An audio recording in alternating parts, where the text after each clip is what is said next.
Eye on Education. I'm Fred Martino. Do you know someone with hearing loss? It's one of the most common ailments in the U.S. population, even more so within the military and agricultural sectors.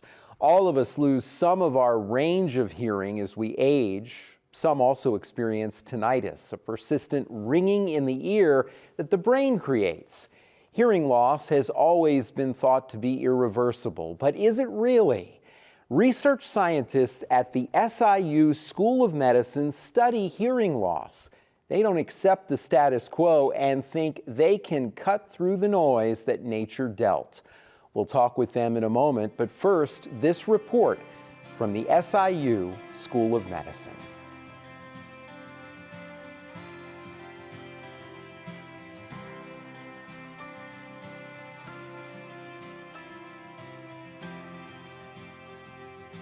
Well, tinnitus or tinnitus, ringing in the ears, is a sound in your head that really isn't there. So you hear a sound, a buzzing, a ringing, or a pure tone in your head. Even if you cut the acoustic nerve, that sound would be there. 1 or 2% of the people with tinnitus, or the 10% of the general population that has tinnitus, are severely impacted, causing depression, occasional suicide. We were given money by the Department of Defense to study possible drug therapy for tinnitus. There's actually 2 parts of that grant. The first part is to look at what the neural circuitry that goes bad in tinnitus is at the level of cortex, and then test the drug on that model, and then actually give the drug to whole animals who are experiencing tinnitus.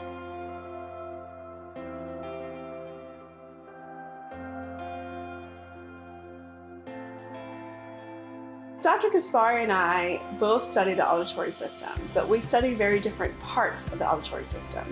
I study the inner ear, the cells that detect sound and initiate the process of hearing by activating the auditory nerve and sending those signals to the brain.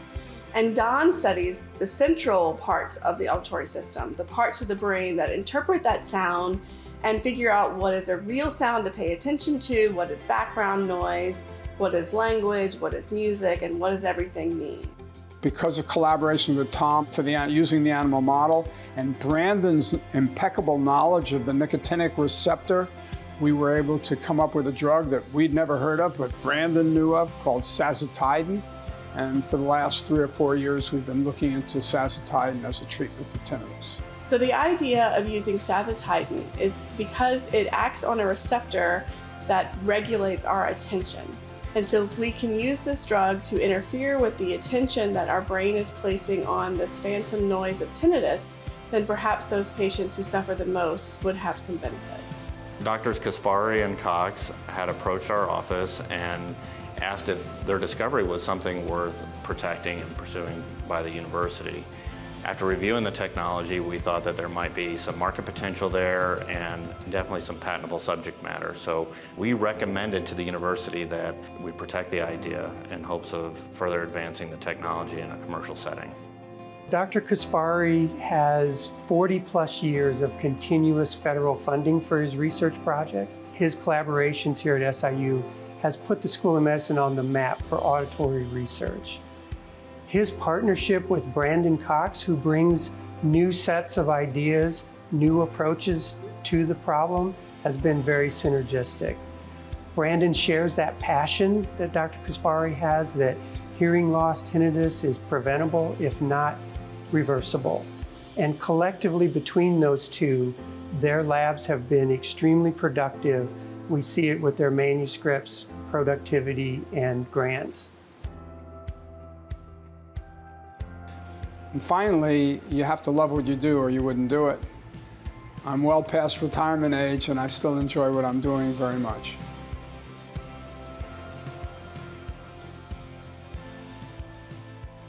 Great report from the WSIU School of Medicine. Now I am pleased to welcome Dr. Don Caspary.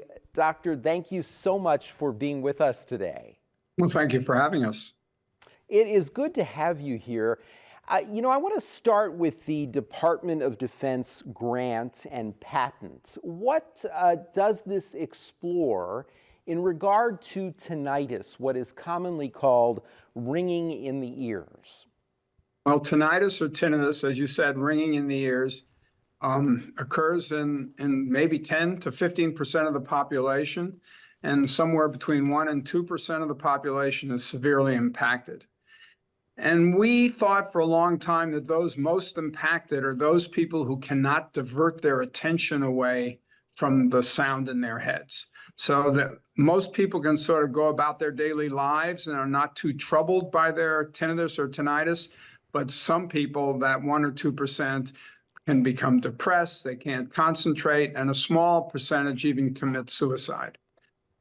So it's a very severe problem. And so we decided not so much to attack the sound in the head point of view, but to see if we could develop something that maybe would divert people's attention away from the sound in their head. And there's a system in the brain that uses acetylcholine, one of the neurobiological receptors that is involved in circuits that mediate attention. And we thought that if we could maybe disable this in people with tinnitus, we could help them. And so that was the thesis of the DoD grant. Those people who are really bound to that sound in their heads, could we in some way make that less severe? I'm so glad that you mentioned how serious this is. I read an article recently online about the most serious situation that could come, that the suicide that is happening sometimes from people who have severe tinnitus. Unfortunately, a growing number of people who are developing it after getting COVID. I myself suffer from this, but you know, as you were saying, you don't notice it as much during the day, perhaps. You can divert your attention away from it. But when I'm in bed at night and there are no other sounds around, I find I have to turn on a white noise machine because it's that difficult for me. So I have a personal connection to this, and it's so important to have research in this area. Tell me how you became interested in this particular area of research. Well, I'd worked for many years. You started out by talking about hearing loss and age-related hearing loss. And then you very rightly pointed to the fact that this is a brain problem. If you take away some of the input to the ear, if you lower the normal input to the ear through aging or sound exposure or drug exposure, then the brain says, hey, I'm not getting the input I used to get, and tries to compensate for that. And so it changes some of the circuitry and some of the neurochemicals in the brain at different levels. And all of a sudden, the brain becomes sort of hyper responsive to sound. And one of the manifestations of that is tinnitus. And those people who maybe think that the tinnitus is, they got their tinnitus after, if they're in the military, after seeing a buddy blown up by an IED, or it was a traumatic event, or they believe that tinnitus is caused by a tumor or something like that, those people can be really severely impacted. And as you mentioned, people with COVID who had tinnitus before sometimes suffer severe increase in the level of tinnitus that they had before, like the CEO of Texas Roadhouse, Kent Taylor, actually committed suicide after COVID and in exacerbation of his tinnitus. Yeah, that was the case I read about, and very tragic. And it's so important to raise awareness about this. Until I had read that article about that gentleman, I was not aware of how severe this can be. And until preparing to do this interview, even though I've covered health issues for many, many years, I was not aware how common it is to have tinnitus, how common it is to have hearing loss. It's extremely common and important that we do this research. How has your work at SIU been aided by collaborations? Okay, we need to talk, before I tell you about the collaboration, which is the perfect lead-in, we need to talk about sazatide, the drug that we're working on. Yes. And that was a collaboration with Brandon, who you're going to be talking to shortly, who is an expert in the nicotinic receptor, the receptor that we're dealing with in these attentional circuits. So we focused in on the attentional aspects of tinnitus or tinnitus, and we specifically looked at a drug called sazatidine, which Brandon knew about from her thesis work at Georgetown, and really was quite expert in her knowledge about this drug. And so we were able to conduct some preliminary studies and show that in an animal model, we could ameliorate tinnitus using sazatidine. And so we got together and got a patent. Now you might ask, how do we know if an animal has tinnitus or not? And one of the things we have here at SIU, thanks to two people who were here for many years, Dr. Carol Bauer and Tom Brzezowski, is we have an animal model for tinnitus, so we can test these drugs. And the animals are taught to stop lever pushing in silence. All right, they're taught to stop pushing in silence, and those animals that continue to push, we assume they have tinnitus. And so we tested them with this drug, and the animals with tinnitus became more like the animals without. Interesting. As you mentioned, I'm going to be talking to Dr. Brandon Cox in a moment. Tell me about working with her. Oh, it's a pleasure. We've been working together for some time on the aging stuff as well as on the tinnitus stuff. And I just came out of our weekly lab meetings where we said, now, is there a drug that would inactivate the attentional system selectively? And she said, well, we could try sazatidine. And sazatidine resembles the smoking cessation drug varenicline, which is already given to humans. And so we thought it would be a good avenue to try. It's much more specific than varenicline, and we were pretty surprised that it actually worked. So we have reproduced that a couple of times, and we're going to proceed with those studies going forward. You've talked about your work with Dr. Cox. I want to get a sense from you, Dr. Caspary, about collaboration in general, how important that is in research. And you've done so much with others. And I know personally from doing my own research how important collaboration is and how much that enhances research. Well, you can't emphasize it enough, especially today where communication is so easy and these conversations can occur over thousands of miles in Europe or wherever, and you can talk to people about your research. And I would say that without the weekly lab meetings where we all talk about things, without interactions with my peers at other universities, it would just be a fraction of the work that I do, because I think we all benefit tremendously by collaboration. Yeah. You have taught hundreds and hundreds of students during your career at SIU and conducted thousands of experiments. Tell me what keeps you going. It's fun. It's fun to find out something new. Discovery is fun. You never know what you're going to find out. You make a hypothesis. Your hypothesis is wrong, but you learn something new, and then you have to think of what it means. It's really just a fun sort of game that you play, and if you do it long enough, you can see the ball move, and you can see some progress in understanding. And I guess it's something I really enjoy. You've been doing this for such a long time. I'm curious to find out from you, is it easier today to get subjects for research studies like the work that you do, or is it harder? Tell me about that whole process. Well, I think in some ways it's easier and in some ways it's harder. So I think the technology aspects is really becoming advanced, and a lot of people believe that high-tech approaches are maybe the only way.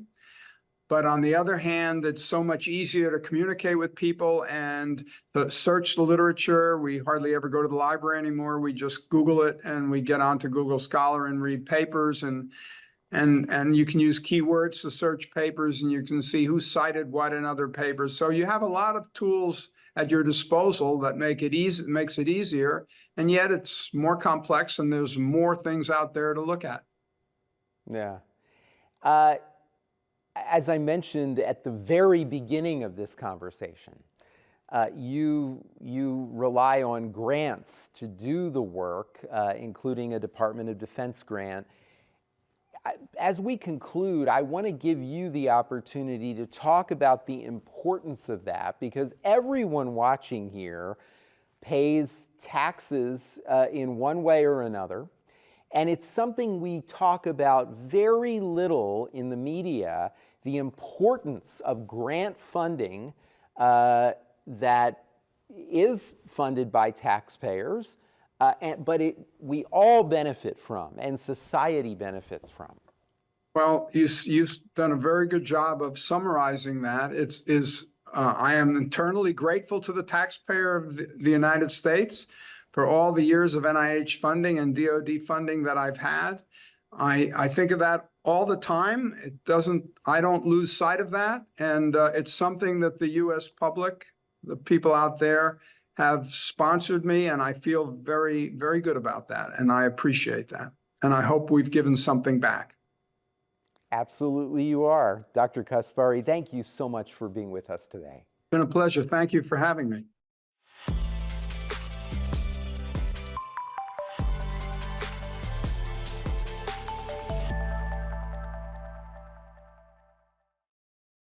Thanks again for joining us for this special edition of Eye on Education. I'm Fred Martino. We're continuing our look at hearing loss research at the WSIU School of Medicine, and now I am very pleased to welcome Dr. Brandon Cox. Dr. Cox, thank you for being with us. Happy to be here. Let's start off with a little bit more information about the focus of your research. So I study hearing loss from a different perspective than Dr. Caspary. I'm interested in the cells of the inner ear that allow us to detect sound. They're called hair cells because they have stereocilia bundles at their tops, but they're nothing like the hair on our heads. And so these cells are the cells that are most likely damaged by noise exposure, by aging, by certain types of drugs that will kill them. And once the cells are dead, they cannot be replaced, and there's permanent hearing loss. So my work is studying mechanisms to drive, or ways to drive, regeneration or replacement of those hair cells after damage has happened. Tell me how your earlier work led to the current collaboration with Dr. Caspary. Sure. So one of the reasons that tinnitus happens, or one of the main causes of tinnitus, is loss of hearing, loss of hair cells coming into the brain. And as Dr. Caspary explained, there's lots of changes that happens in the brain and the circuits and the chemistry of how sound is interpreted, causing that phantom ringing. In my previous graduate training at Georgetown University, I studied a totally different system. I was working in the visual system, and I was studying a type of receptor called nicotinic receptors that are also important for attention. They allow us to focus on things that are important for the task at hand or important for survival. And so in learning about what Dr. Caspary was interested in, the connection between tinnitus and hearing loss, the connection between tinnitus and attention, I suggested looking at this drug sazotidine as a potential intervention to separate that patient who is highly focused on their tinnitus and cannot divert their attention away. And so that's how the collaboration began, was just through our common interest in hearing loss, conversations in lab meetings, and kind of a shared interest in the attentional system of our brain. Give me a better understanding of the challenges in the study using this drug, sazotidine. Well, that's a much better question for Dr. Caspary. I basically acted as a consultant. I have the knowledge of the drug and how it works and how it might be a better choice than some of the other drugs we could choose, but the nitty-gritty details of how we tested the drug in the animal models were done in Dr. Caspary's lab. But I would say, as with any study involving behavior, there's going to be some variability. Not every person is going to respond the same. Not every animal is going to respond the same. And so that's probably been the biggest challenge, is just the variability of the system. And I think the same thing happens with tinnitus. Tinnitus is not constant all the time. Different times a day, it's more intense or less. Different days of the week, it might bother you more or less. And I think that happens in our animal model too. Give me an understanding from your view about the potential benefits of the work that you're doing. So in regards to the tinnitus study and the patent, I think there's great opportunity to have an impact on patients who just cannot conduct their daily activities, their going to work, their normal routine, because that tinnitus is driving them nuts. I think we still have a challenge of getting that drug to people. We've only tested it in animals so far. We need to collaborate with some clinicians to do a clinical trial, collaborate with the drug company to do a clinical trial. But I think there's a lot of potential impact there. On the other side of things, I study hair cell regeneration as a treatment not only for tinnitus, but for any kind of hearing loss. And we still have a long ways to go. We're able to have some regenerated cells in a very young mouse, but we still have a long ways to go before a treatment is ready for the human population. So in that avenue, there's much more research in the works, but in the context of tinnitus, I think we've landed on something that seems quite promising in our animal model, and we just need to find the right partners to get it to our patients. Tell me how you became interested in this area of scientific research. So growing up, my great uncle was deaf. He had meningitis when he was very young, and so he signed and read lips, and I was always fascinated by that. I always loved spending time with my Uncle Benny, learning new sign language words. And as I was doing research in my Ph.D., I was interested in what I was doing, but I felt like what I was studying had been studied for over a century, and I needed to kind of switch fields to make an impact. And so through my job search of looking for postdoc training, I came across a lab studying hearing loss and hair cell regeneration, and it really kind of reignited my childhood memories of my time with my Uncle Benny. And the beautiful structure of the cochlea also is very inspiring. It's a nice spiral-shaped structure with very organized rows of cells, and very easy to tell if there's something wrong, if there's a gene is causing a problem, or if there's damage. It's a very great structure to work with.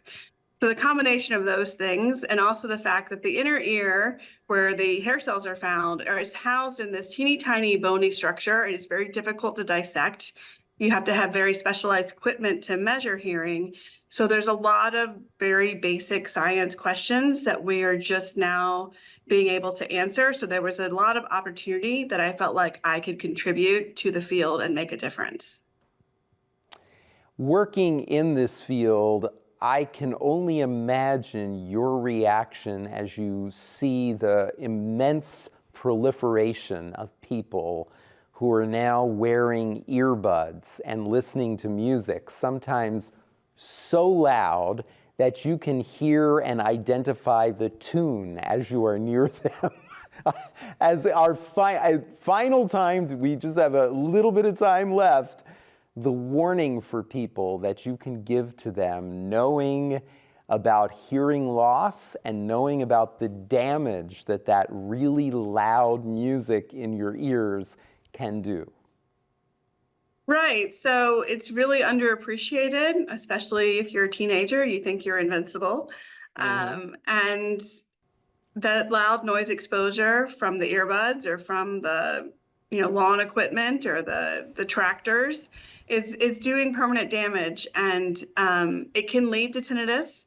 There's also some really impactful new studies showing that hearing loss can lead to cognitive decline and potentially even dementia. And so there are some lifelong consequences from listening to your music too loud. What I found to be most impactful when I talk to high school students or college students is to do a test of how old are your ears. So if you Google mosquito ringtones, there's a website where you can play different frequencies of sound, and it will tell you if you're under 20, you should hear this. If you're under 30, you should be able to hear this. And I think high school students are really shocked when I play a sound that if you're under 30, they should be able to hear, and half the room can't hear it.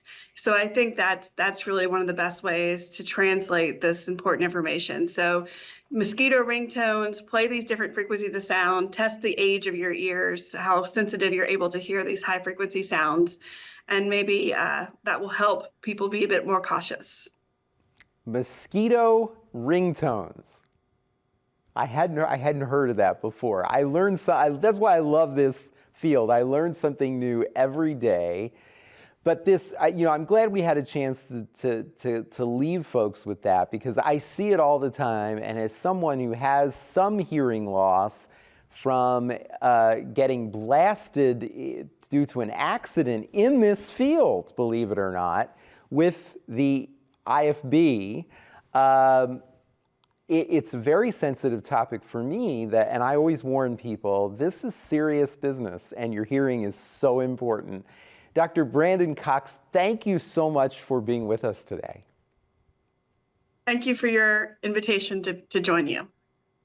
Good to have you here. And thank you at home for being with us for this special edition of Eye on Education. For everyone at WSIU, I'm Fred Martino. Have a great week.